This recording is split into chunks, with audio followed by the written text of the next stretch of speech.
Kasih sayang dalam gelap. Nisa. Begitulah orang-orang memanggilku. Aku lahir sebagai anak kedua dari dua bersaudara. Dari sejak aku lahir hingga saat ini, semua kebutuhanku selalu terpenuhi.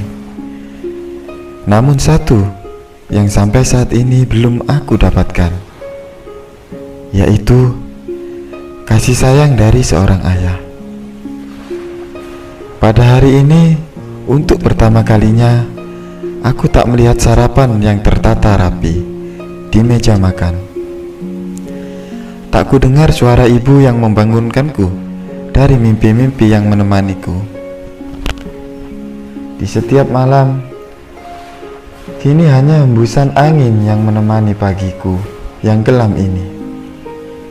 Pertengkaran hebat tadi malam menyebabkanku tak tahu kini berada di mana dan harus pergi kemana.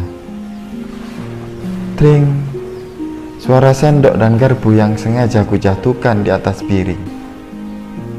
Cukup ayah. Sekali saja ayah tidak membanding-bandingkan aku dengan Kak Hana. Ucapku begitu lantang dengan emosi yang selama ini ku pendam. Sontak ibu langsung menoleh ke hadapanku dan menaruh tangan halusnya di atas tanganku. Sayang, kamu ini bicara apa nak? Ibu tahu ayah tidak pernah mengertikan perasaanku. Ucapku sembari pergi meninggalkan ruang makan. Ya, Nisa kenapa? Ayah tak sedikit pun menjawab pertanyaan ibu. Melihat hal itu, ibu pun pergi meninggalkan ayah dan mengejarku ke lantai atas hingga sampai di kamarku. Nisa, ucap ibu dengan kagetnya ketika melihatku yang sedang membereskan barang-barangku. Kamu mau pergi kemana nak? Ini sudah malam. Aku pun berhenti dan duduk. Aku di tempat yang selalu menemani malam-malamku.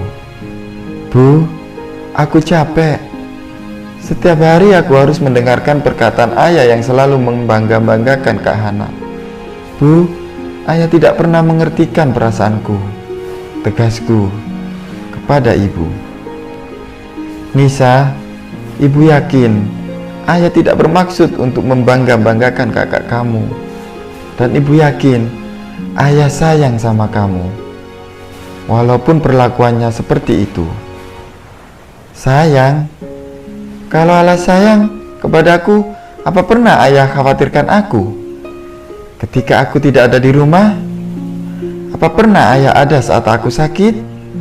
Bu, ayah tidak pernah memberi sedikit pun kasih sayangnya kepadaku, selayaknya seorang ayah kepada anaknya. Jelasku dengan penuh emosi dan linangan air mata. Mendengar semua ucapanku, ibu pun langsung memelukku dengan penuh kehangatan. Sembari mengelus rambutku, ibu pun berkata, bagaimanapun ia memperlakukanmu, ia tetaplah ayahmu. Percayalah, suatu saat nanti ayah pasti akan berubah dan kasih sayang itu pasti kamu dapatkan. Sudahlah bu, biarkan dia pergi, bentak ayah sambil menarik ibu. Dan lepaslah pelukan itu. Tapi ayah, ucap ibu yang terus ia ulang, agar ayah tidak membiarkan aku pergi. Dari dulu aku tidak pernah mengharapkan dia lahir ke dunia ini. Yang aku inginkan adalah seorang anak laki-laki yang akan meneruskan perusahaan kita nanti, tegas ayah bagaikan sebuah pisau tajam yang menusuk hatiku. Rasanya begitu sakit dan hanya air mata yang bisa mewakili perkataan demi perkataan yang tak sanggup kuucapkan kepada ayah. Aku pun pergi meninggalkan ayah dan ibu. Walaupun langkah ini begitu berat, tapi mungkin ini yang terbaik dan inilah yang ayah inginkan. Kini aku tak tahu langkah yang kuambil ini salah atau tidak. Pertengkaran tadi malam itu sampai saat ini masih ada dalam pikiranku dan masih terbayang dalam ingatanku. Nisa!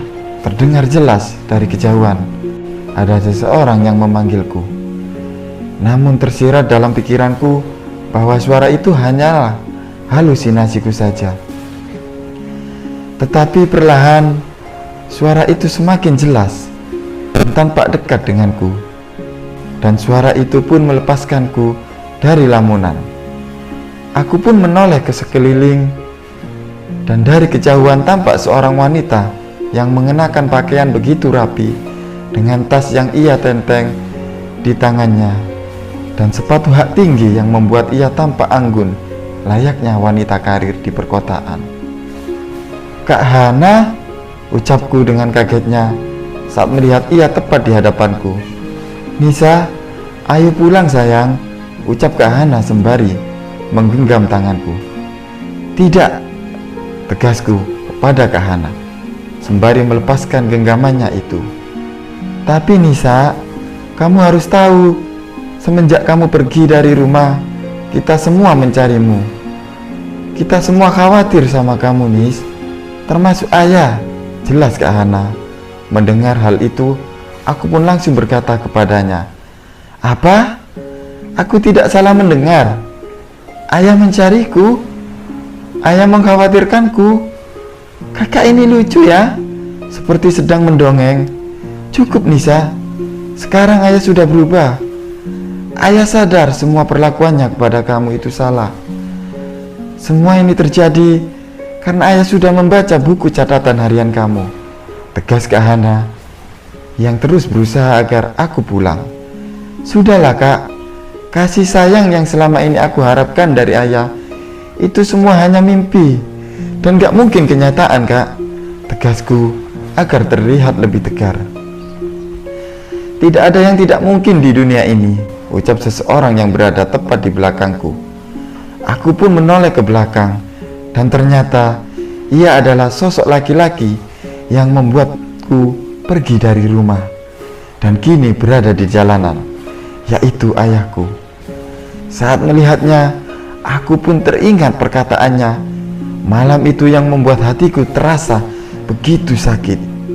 "Nisa, ayah minta maaf nak atas perlakuan ayah selama ini," ucap ayah dengan wajah penuh penyesalan. "Maaf, kata maaf itu memang mudah diucapkan, tapi memaafkan itu sulit," tegasku kepada ayah. "Ayah tahu selama ini ayah egois yang selalu mengharapkan seorang anak laki-laki, dan akhirnya ayah menyia-nyiakanku. Tapi sebelum ayah selesai dengan perkataannya, aku yang begitu emosi pun langsung memotongnya. "Tapi apa ayah? Apa?" ucapku dengan linangan air mata. "Tapi sekarang ayah sadar, kamu adalah titipan dari Allah yang harus ayah jaga dengan baik. Tolong maafkan ayah Nisa, tolong. Mohon ayah," hingga ia berlutut di hadapanku. "Cukup ayah, cukup. Sampai sekarang ayah berlutut di hadapanku atau sampai mencium kakiku, aku tidak akan pernah memaafkan ayah," tegasku dengan penuh emosi. "Ayah tahu kamu pasti sulit memaafkan ayah, tapi ayah mohon kamu pulang ya. Ibu sakit di rumah." "Apa? Ibu sakit?" tanyaku yang perlahan mulai lemas saat mendengar hal itu. "Iya Nisa, ibu sakit. Ibu mencari kamu. Ibu pengen kamu pulang. Ibu kepikiran kamu terus Nisa," jelas Kak Hana yang membuatku semakin tidak karuan dan hanya ada emosi dalam diriku. "Ini semua gara-gara ayah. Kalau aja dari dulu ayah beri kasih sayang itu kepadaku, aku tidak akan pernah pergi dari rumah dan ibu tidak akan sakit," jelasku kepada ayah sembari menunjukkan telunjuk tanganku kepada ayah. "Cukup Nisa, kamu tidak boleh seperti itu. Bagaimanapun juga dia ayah kita, ayah kamu juga. Kakak mohon buka hati kamu dan maafkan ayah," tegas Kak Hana yang terus memohon agar aku memaafkan ayah. Apa semudah itu? Kak Hana tidak pernah tahu apa yang aku rasakan selama ini. "Sakit Kak, sakit," tegasku dengan berlinang air mata. "Dan untuk ayah, aku benci ayah. Ayah jahat, ayah jahat," bentakku sembari pergi meninggalkan ayah dan Kak Hana. Tapi Nisa, ayah mohon Nisa, Nisa, ucap ayah hingga ia terjatuh. Ayah, ayo bangun ayah, ucap Kak Hana sembari membantu ayah untuk bangun. Ayah harus kejar Nisa. Ayah pun terus mengejarku, walaupun pada saat itu kakinya masih terasa sakit. Nisa, teriakan ayah yang terus kudengar berulang-ulang tanpa henti. Cukup ayah, ini kan yang ayah mau.